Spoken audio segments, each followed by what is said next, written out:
Another BoardSafe adaptive kayak project has opened in September. This one is in Utica, New York. This kayak launch will provide paddlers access to the Utica Harbor and the Mohawk River.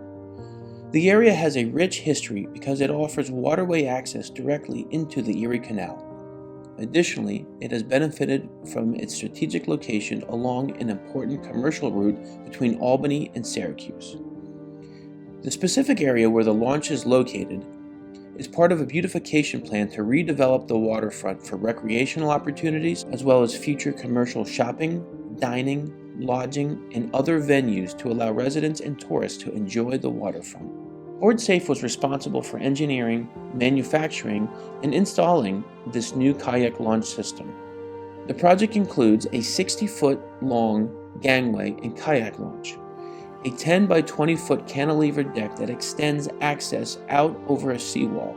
It also includes two 8 by 16-foot docks that create a 16 by 16 floating platform, as well as a 16-foot long kayak launch with adaptive boarding kit.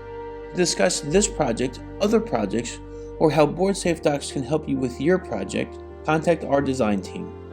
We pride ourselves in helping you achieve your goals and bringing you a safe and accessible waterfront access to your community.